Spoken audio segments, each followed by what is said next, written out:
On today's show, the Florida Panthers took on the Tampa Bay Lightning in their neutral site game in Orlando, Florida. We discussed the Florida Panthers' loss, how special teams looked 5-on-5, and all the fights that happened on Tuesday night in Orlando. You're Locked On Panthers, your daily podcast on the Florida Panthers. Part of the Locked On Podcast Network, your team every day.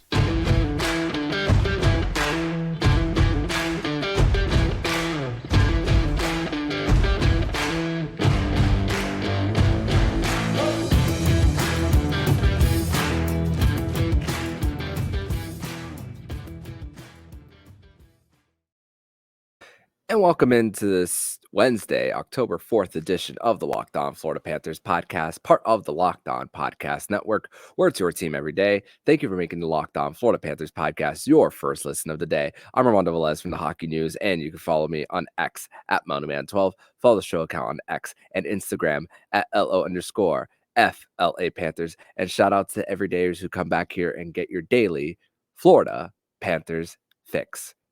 So the Florida Panthers, this is their fourth time in franchise history that they took on the Tampa Bay Lightning in a neutral site game. The previous times were in 1996, 2018, 2021, and now, well, not tonight, but by the time you're listening to this, last night in Orlando from the Amway Center. And it was a very interesting one as there were a lot of fights, unsportsmanlike conducts, fights, you name it.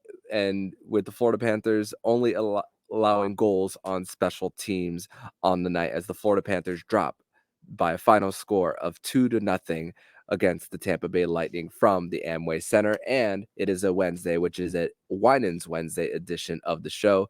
Jacob Winans is here, who was also in attendance right back at home. I'm still here at the Amway Center in the press box here. It is approaching midnight here. But Jacob, welcome back to the show on a very interesting night here from the 407. Yeah, it was a strange one. 2021 was a lot better outcome for us. We got the win that night, the Owen Tippett breakout game. But Spencer tonight, Knight starting too. Spencer Knight started that game. Tonight, not so much. Unfortunately, we had obviously defense is looking weird right now. No Josh Mahura tonight. And then, of course, the long-term absences of Aaron Ekblad, Brendan Montour. So some shuffling on the D pairs. The forward lines were a little bit mixed up without Sasha Barkov, who just slightly important to the Panthers' success, number 16. So not a whole lot to read into on the Panthers struggling offensively. The big guys, the Kachucks and the Bennetts and those guys, they didn't really get a ton of 5-on-5 time tonight. Some rust that they're shaking off, of course. And Carter Verhaeghe's first game since the Stanley Cup final. So not too much to look into in a negative way. It just felt good to see some hockey, but this rivalry is alive and well. These two teams hate each other. It does not matter who's wearing the uniform. It doesn't matter if the game counts on in the standings or not. These two teams absolutely despise each other, and every time they get together, it's going to be fireworks. So it was definitely more of that tonight for sure. Yeah, and then you see certain guys like a Ryan Lomberg getting on the skin of the opposition as well, even though there's no Pat Maroon on the other side this time around. But with the game itself, I mean, the Lightning controlled play for a little bit of time in the first period. I mean, Mackie Samoskevich had an incredible move on Hayden Fleury. Just we're kind of seeing how great he is on his edges over and over again, and he's making more of a case every single time, even though he did early on, he did have a turnover, which Bobrovsky did bail Mackie Samoskevich out. But power play struggled for the Panthers early on, but it really started to get together in the second period where the puck movement was great, and the Panthers were starting to get the puck in a very familiar area, which was to Matthew Tkachuk in the trapezoid, where he continues to pad that stat, even though preseason doesn't really count for that, of getting passes from behind the net and trying to feed that Sam Reinhart in the bumper position. And I thought Matthew Tkachuk, not the best game as far as connecting tape to tape as far as that on the power play, but you see more and more about how much trust there is with Chucky as well. And this is like you said at the beginning, without Sasha Barkov in this one as well. And I thought that with Casey Fitzgerald, I think he's more than likely to be the seventh defenseman on this team. I thought he had a great game as well, closing in some gaps on the opposition and all. There was I was also had the Lightning broadcast in my ear as well while watching the game, and they thought he should have gone to the box for hooking, but it was just a great overall play where he reached with the stick and separated the puck. But I thought that he also had a great game. I thought Sam Bennett was great tonight as well. He had a breakup where there was a centering free from Nick Paul to Brandon Hagel, and Bobrovsky was a little late shifting to his left, and Sam Bennett broke it up as well. So I thought those were some of the guys who had good games tonight. How about you? Yeah, I thought Mackie for the long stretches of the game was the Panthers' best forward. He really had the legs going, and I think it's more. I don't think it should be that much of a surprise in preseason that he's really standing out compared to some of the veterans, because one, he's someone who naturally is going to take it a little bit more seriously. He's playing a little bit harder than some of the veteran guys are going to, because he's trying to earn his way in. And some of the veteran guys are you're just trying to get through healthy, build good habits, pace yourself. Mackie, not so much. He also has not played hockey as recently as they have. They had a deep playoff run to the Stanley Cup, dealt with injuries, dealt with a lot, and Mackie didn't have to go through that himself physically. So I think he really stood out offensively. Now he's young. He's still maturing physically, getting stronger. He'll have to get stronger on the puck. He got bumped off the puck quite a few times, which that's to be expected. So he definitely stood out, though, with his offensive creativity. I thought Matthew Tkachuk was good on the power play. I thought Sam Reinhart was good, created some of our best chances tonight. I'd like to see a little bit more trigger happiness from those guys. Take some more shots. Don't pass it so much, but it's preseason. They're just trying to share the puck as much as possible right now. It was good to see Carter Verhaeghe back. He looked rusty, but he looks healthy, which is the most important thing. And I thought Bob was sharp. Bob played a really good game, was perfect at 5-on-5. Gave up one power play goal and one 5-on-3 goal, and didn't really have much of a chance on either of those. I think he looked solid, which is a great sign. Defensively, I think the defense looks good defensively. I think the structure's there, eliminating high danger chances. I noticed that for sure.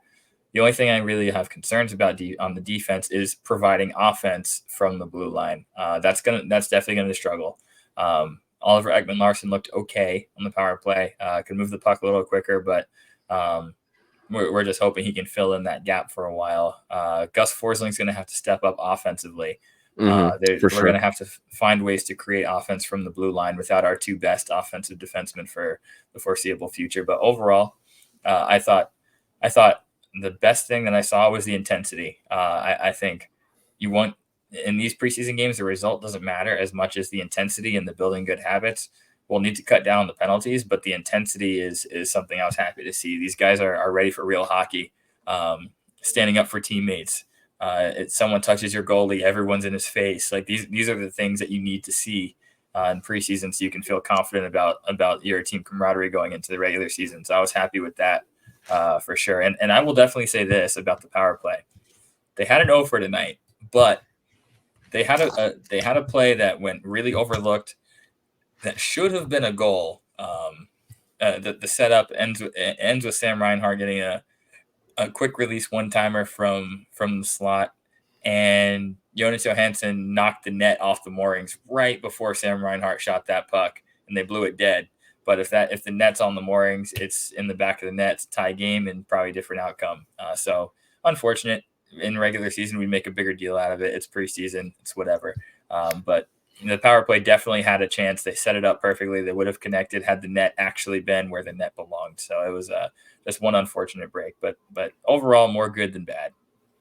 Yeah, and I once again, even though it's an over, I the puck movement was starting to get better as the game went on, and a very dominant second period from the Florida Panthers as they went on. You talk about Mackie Samoskevich, a little bit can be was a little careless at times with the puck, but also got outbodied as well. And that's when you're thinking about a guy whose body isn't developed. You're not gonna give. I'm not going to give too much crap for him as his body is starting to develop more. And like you said, preseason, you're just kind of trying to get your legs under. Paul Maurice also spoke about it after the game as well, about something that you can't really read too much into, especially because he himself didn't even pull the extra attacker in the final few minutes. So that just goes to show like where their mindset is as far as getting through the preseason and just trying to think of what can work for this team as far as like who goes with who. But we're going to transition over to segment number 2, where we're going to discuss more about confidence of Anton Lundell, Sergei Bobrovsky, the strange intermission that we saw in on Tuesday night, and more. We're going to discuss that here on the Locked On Florida Panthers podcast. But first, we're going to tell you all about Indeed. When you're drafting your fantasy team, do you ever wish that you could do the same thing with your business team? If you're building a roster to win the league, you need Indeed. Indeed is the hiring platform where you can attract, interview, and hire all in one place. Don't spend hours on multiple job sites looking for candidates with the right skills, where you can do it all with Indeed. Find top talent fast with Indeed's suite of powerful hiring tools like Indeed Instant Match, Assessment, and virtual interviews. Hate waiting? Indeed US data shows over 80% of Indeed employers find quality candidates whose resume on Indeed matches their job description the moment they sponsor a job. With Instant Match, as soon as you sponsor a post, you get a short list of quality candidates whose resume on Indeed match your job description, and you can invite them to apply right away. Indeed knows when you're growing your own business, you have to make every dollar count. That's why with Indeed, you only pay for quality applications that match your must-have job requirements. Visit Indeed.com/lockedon to start hiring now. Just go to Indeed.com/lockedon. Indeed.com/lockedon. Terms and conditions apply. Cost per application pricing not available for everyone. Need to hire? You need Indeed. Segment number 2 here on this Wednesday, October 4th edition of the Locked On Florida Panthers podcast. Thank you once again for making the Locked On Florida Panthers podcast your first listen of the day here on a Winans Wednesday edition of the show. So, like we spoke about in segment number 1, Bobrovsky was great at 5-on-5. The only really goals that he gave up were on misdirections.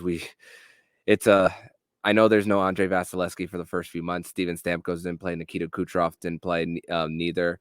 But the fact that there's still a pain in the neck with the guys like Nick Paul and Brandon Hagel. I mean, those guys getting pucks to the front of the net and great movement on the power play, but also penalty struggle was a little bit like we spoke about in segment number 1. Panthers were able to weather a storm earlier when they were 4-on-4, and then it was 4-on-3, and then Ulrich Larson goes to the box, and then Kevin Stenlund, who was in place of Alexander Barkov on the top line. Maybe Kevin Stenlund is maybe like a 13th forward for the Panthers. Who knows? I can't necessarily confirm that at this point in time, but nothing that we could actually like point to Sergei Bobrovsky and say, oh, that's a goal he could have saved. He had a slight chance on the 5-on-3, but looked great at the very beginning of that as he stopped Alex Baraboulet multiple times on that one. But also, one thing that I'm seeing more is that Anton Lundell just refuses to get bullied around the boards and is not afraid to lay a hit after the whistles or just a little bit of a shove now. I know he's heading into his 3rd season with the team now, but I see just a big sense of maturity in this player on like just not only the way he speaks to the media, but just some just something like tonight as well. How are you seeing what Anton Lundell's done so far? I was just telling someone the other day, my bold prediction for Anton Lundell this year is that he's going to score 30 goals. That is bold. I think Anton Lundell is coming into his own. I think the playoff run that he had just had to give him so much confidence. I think you really saw him scratching the surface of his potential throughout the playoffs, and it really started with that Toronto series. You go into that Toronto series, and the concern is that our center depth was not going to be enough to match up with Matthews, Tavares, O'Reilly, and Achari, and David Kempf, depending on who you have as that fourth line center. So yeah, they had really 5 capable, solid, strong veteran centers.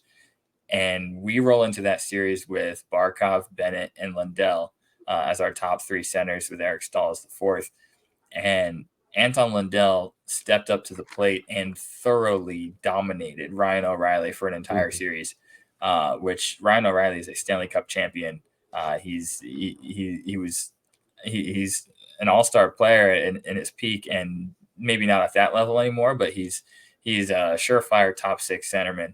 And Anton Lundell took it to him for an entire series and really never looked back.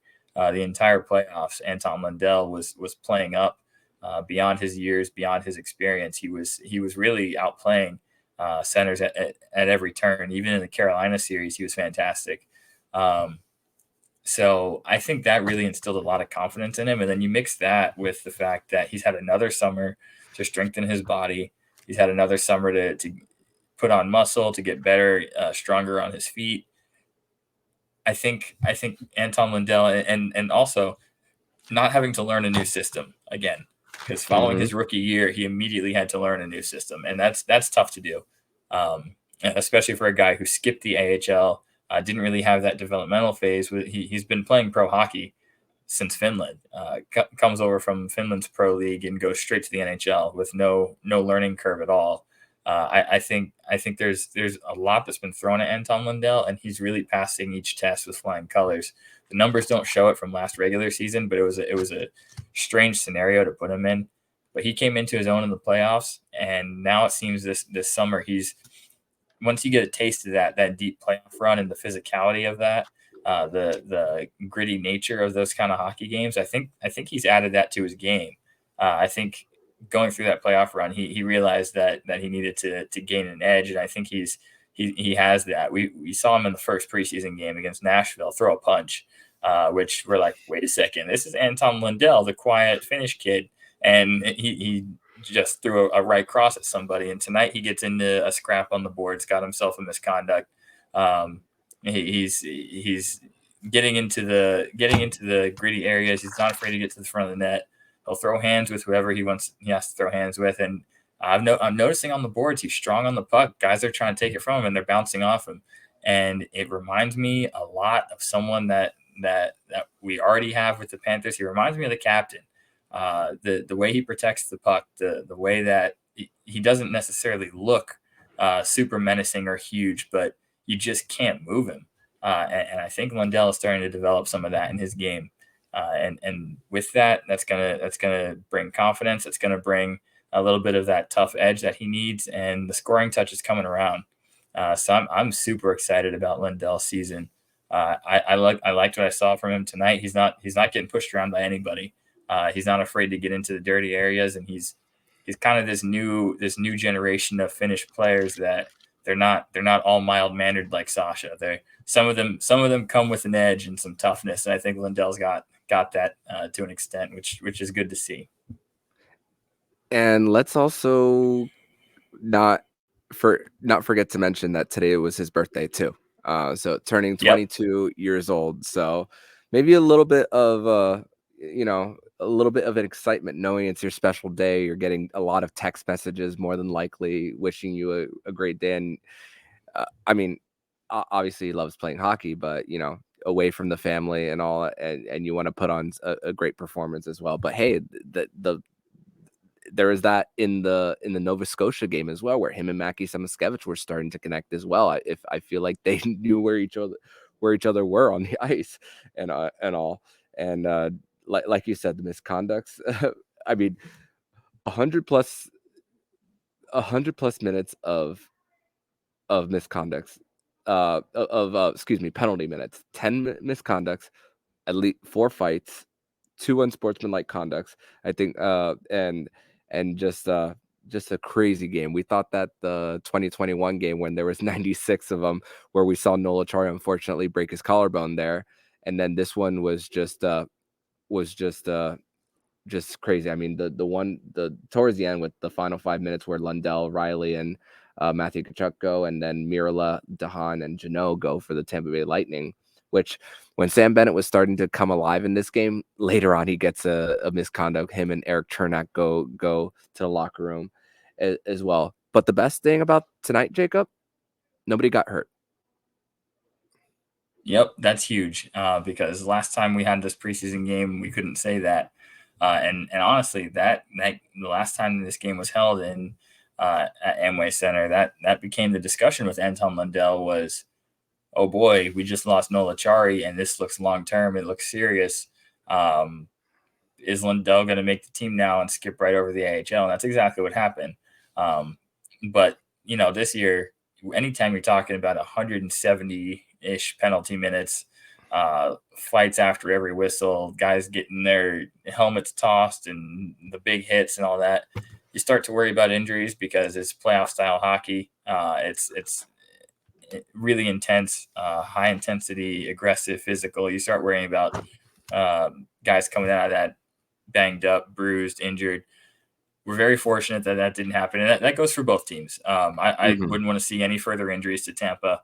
They've already dealt with some major stuff, having to start the season without Andrei Vasilevsky for the next couple of months. But to come out of that game healthy, I think if anything, it just gets guys going, gets them back into that regular season physical hockey mode that they've been missing. So I think it's good to get a game like that under your belt. Get the competitive juices flowing again. We're fortunate not to have any injuries, and honestly, that some guys earned my respect tonight on both sides. But with the Panthers, they learned a little bit about some of the guys on this team. That we got some tough customers that maybe made an impression. Nico Mikkola having a fight was interesting. He didn't really fare too well against Tanner Janot, but I respect him dropping the gloves in that situation, protecting the goalie. And Casey Fitzgerald, a guy who has been kind of put through the ringer with the Panthers, and people have had issues with him last year in the playoffs, put in a really tough position and having to fill in for Gudas, and people weren't happy with his play. But I think he earned the respect of some tonight, stepping up and fighting way out of his weight class with Austin Watson, a guy who has a ton of NHL fights under his belt. And Casey Fitzgerald dropped the gloves with him and ended up putting Watson on his back. So some guys definitely earned some respect tonight. I wonder what Watson's time on ice was, because he had a misconduct and a fight on the night. He was definitely a pain in the neck for sure. That's an Austin Watson stat line. That's really what he does. So one thing we also saw before we transition over to segment number 3 is that we saw an intermission go into intermission with 4:12 left in the second period due to a panel coming out in the corner as well. And Sergei Bobrovsky, after the game, I asked him, has he ever been part of a situation like that? He said like once or twice, but the only really difference is it's just one period feels a little longer, so it doesn't break them that much out of their routine as well. So I don't think we'll see too many 25-minute third periods in throughout the regular season. That's an interesting one. No way in hell, for sure. But we're going to transition over to segment number 3. We're going to put a cap on this game as far as the Panthers dropping by a final score of 2-0 at Amway Center in what we consider fight night in Orlando. And we're going to continue our greatest Panthers of all time. We're going to go over our list 20 to 16 in the third and final segment here on the Locked On Florida Panthers podcast. But first, we're going to tell you all about FanDuel and snap into action this NFL season with FanDuel, America's #1 One Sportsbook. Right now, new customers get $200 in bonus bets guaranteed when you place a $5 bet. That's $200 in bonus bets, win or lose. If you've been thinking about joining FanDuel, there's no better place to get in on the action. The app is super easy to use. There's a widespread range of betting options, including spreads, player props, over-unders, and more. And if you realize that the odds for the Miami Marlins to advance to the National League Division Series are maybe not as good as far as dropping game one, then maybe place a bet, because if they win the last two games, you could definitely cash in on their earnings. Same thing with the Miami Dolphins. They unfortunately are not undefeated. So if their odds have dropped as far as winning division or even chances to make the Super Bowl, you might want to go to FanDuel to increase your chances of winning if those results do actually happen. So visit FanDuel.com/lockedon to kick off the NFL season and the Major League postseason. FanDuel, official partner of the NFL. Third and final segment here on this Wednesday, October 4th edition of the Locked On Florida Panthers podcast. Thank you once again for making the Locked On Florida Panthers podcast your first listen of the day. And we are continuing our rankings, of greatest Panthers to ever play for the franchise as voted by you guys, the fans. And if you want to listen to 30 to 26 and the latest one yesterday from 25 to 20, make sure to listen to the last few episodes of the Locked On Florida Panthers podcast. So this is the first time where I'm actually doing this with a guest, Jacob. So not going to go too much of a description before giving it to you, but here's the list. Number 20, Jay Bomeister. Number 19, Vincent Trocheck. Number 18, Brandon Montour. Number 17, Bill Lindsay. And number 16, Sam Reinhart. And some memorable moments for some of these players. Some of them recent Panthers, some of them as far as Bill Lindsay's as far as for Bill Lindsay, one of the biggest highlight reel goals in Florida Panthers history, which Bill Lindsay actually went on the Cats and Bolts podcast and said that his goal in the 96 first round is no longer the best goal in Florida Panthers history after what Matthew Tkachuk did in the most recent playoffs. And that's honestly a taste, and that's just goes to show how humble Bill Lindsay is. I mean, you just hear it the way he speaks on the broadcast. And then you have players who were, as far as later round picks, as far as Vincent Trocheck, a third round pick in the same year as Huberdeau, and solidified that second line center position for the Panthers. Brandon Montour, former first round pick, but was not in the greatest of situations in Anaheim and Buffalo. Sam Reinhart, second overall pick, started to blossom later on in his Buffalo tenure right before the trade, but he did not fit into their rebuilding timeline. And Jay Bomeister, I spoke about Nathan Horton in the last episode, and it was just a pretty bad situation for Jay Bomeister and what he went through with the Florida Panthers. Did not get more than a 2-year deal during his time with the Panthers. Rick Dudley strikes again as far as one of his two drafts that he trades back, as far as a missed opportunity to draft Rick Nash in that year. I know you were very young, Jacob.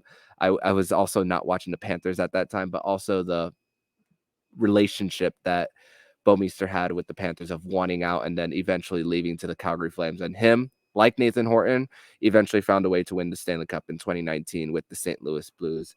Your thoughts on this list for 20 to 16, my friend? Yep. Jay Bomeister I'll start with him at 20. He was one of the first Panthers that I really got a chance to watch in person when I first moved to South Florida. I really liked his game. I feel like if the Panthers had a better supporting cast around him, he would have been a true number one defenseman for the Panthers on a contending team if we were able to put more around him. But no, he's a guy I always rooted for, even after he left. I liked him in his time in Calgary, but his time in St. Louis with the Blues is what really I feel like I liked him as a player the most. Found a new role, became a shutdown defenseman, and also overcame a near tragedy in 2020. in his career when he had a heart episode similar to DeMar Hamlin. Was able to overcome that, which is just far bigger than hockey. Just tremendous amount of respect for Jay Bouwmeester.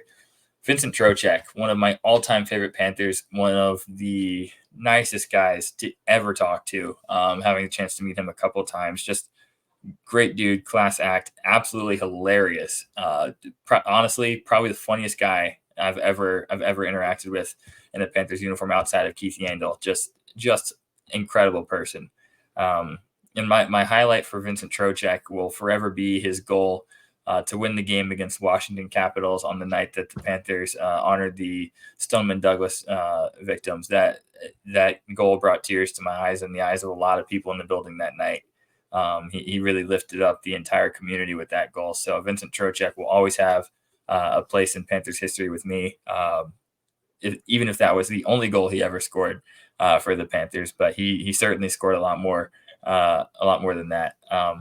Brandon Montour, current Panther, just really has exploded into a superstar talent.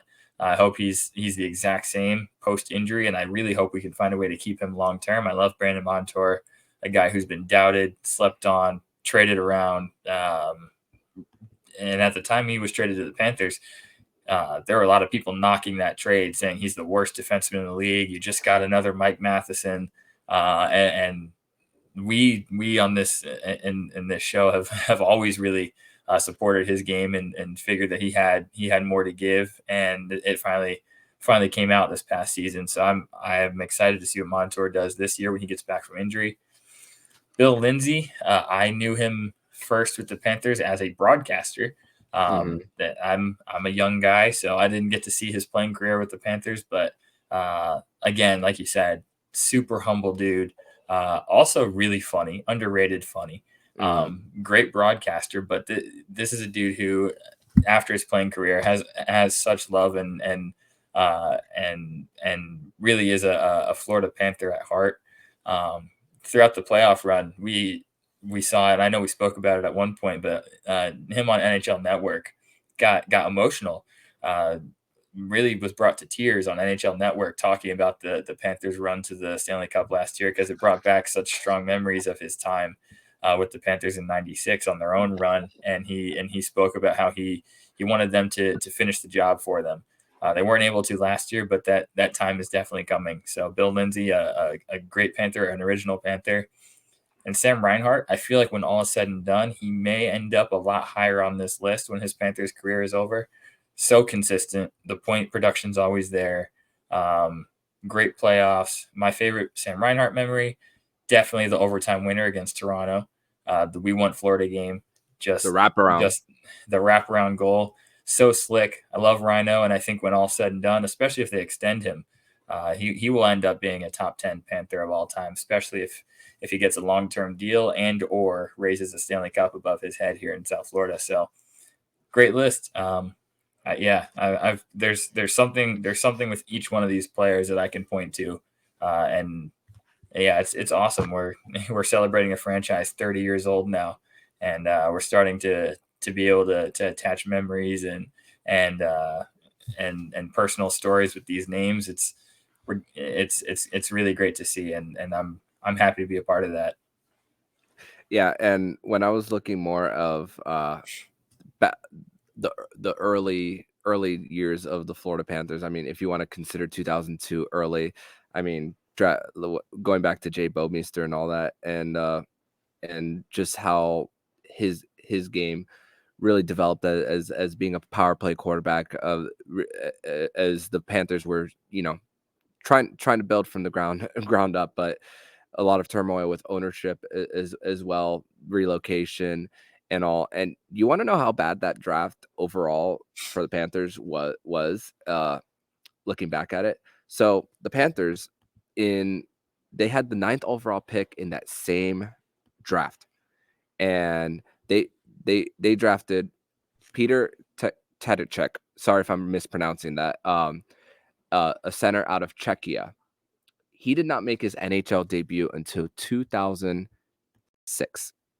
Do you know how many total games he played for the NHL in the NHL?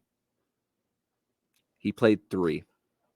Oh man. And that's a 9th overall pick for the Panthers. I'm sure I'm triggering a lot of older Panther fans as well when it comes to that draft, but it just goes to show how the Florida Panthers have come a long way from that to where they are now, as far as being, once again, the same words that I always use, a destination franchise in the National Hockey League. So very excited to continue talking about the list as we continue to discuss 15 through 1 in the remaining in the latter part of the week, and even into next weekend. But Jacob, I want to thank you so much for joining me on this Winans Wednesday edition of the Locked On Florida Panthers podcast. The Florida Panthers lose 2-0 to the Tampa Bay Lightning in Fight Night in Orlando. That's going to be the name of this episode title. But 2 more preseason game, and then it's the real thing, my friend. So